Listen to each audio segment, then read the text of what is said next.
ability to recognize who is who. This is very important because if you're dealing in a society, you want to know who you're dealing with. And if you can't tell people apart, there may be a problem.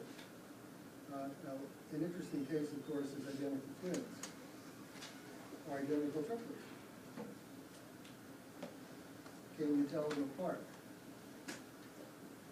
And forensically, this has been a very interesting problem, because if one twin commits a crime and the other has an excuse, an alibi, yeah, I was at work that day, et cetera, et cetera. How do you tell which one is which? You can't convict one. Just don't say, well, we're going to convict one of them, so let's just convict that one. You can't just do that. You have to get the right one. It was the one who committed the crime. And sometimes twins have a lot of fun with that.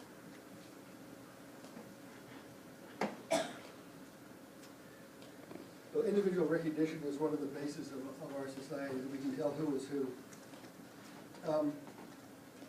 Incest avoidance, we already talked about that. All primates tend to avoid incest, all mammals and birds actually tend to avoid incest. The mechanism being, as was pointed out before, boredom. You're raised with your siblings. You're not attracted to them. You're not attracted to your closer relatives very often. And incest avoidance works very nicely because, number one, it avoids getting too many of the same genes into the kids. If we have a family with recessive genes that are deleterious, and one of the kids is born with it, for instance, in Ireland, phenylketonuria, among Ashkenazic Jews, Tay-Sachs, et cetera, that can be deleterious for the kids. But if you marry out, you reduce the probability of having those deleterious recessive genes appear in the child, because you're marrying somebody who has a less lower probability of having those genes.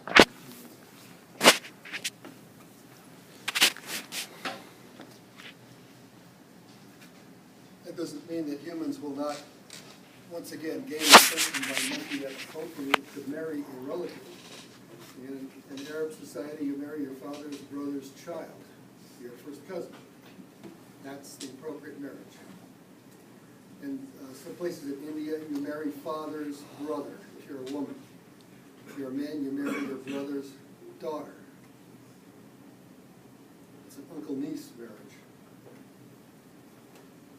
That works out, etc. But and in two royal instances of Peru and in Egypt, you married your sibling, and that kept the royal blood really pure, really, really pure. You wouldn't defile it by marrying just a noble person. And after a while, it probably doesn't work out too well, and it didn't in Egypt.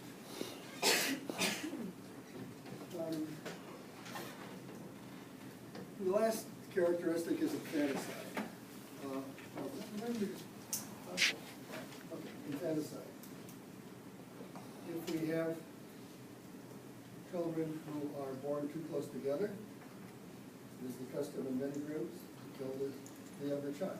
If twins are born in some societies, one of the twins is killed because the mother feels she cannot devote as much of her resources as she needs to both of them. In other societies, it's not a problem.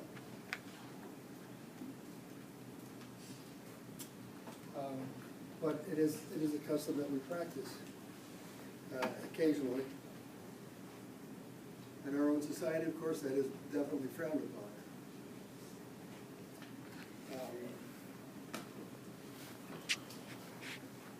Anything else we should mention in social organization? We as primates have complex social organizations, and that is because we have bigger brains. We can work our brain into the different social systems that each species has. And our own, because we have a really big brain, so we can have extremely complex organizations like nations.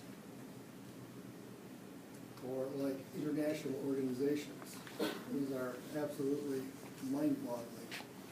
And most of human history, until around 15,000 years ago, just being part of your own group was enough.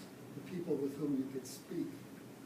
And even among the people with whom you can speak, there were very often accents between various groups that people thought were funny. For instance, of the Siouan groups of the plains, there are three basic groups: the Nakota, the Dakota, and the Lakota. The Lakota laugh at the Dakota because the Dakota can't say D. And so the joke among the Lakota is that Dakota can't have a flat tire, they can only have a flat tire, et cetera, et cetera. And even small differences. When you go to England, you can probably tell where somebody comes from within 15 miles if you listen to them for 2 or 3 minutes. We have a slightly more even linguistic situation in this country, but we still have regional accents, and we have group accents, et cetera, et cetera.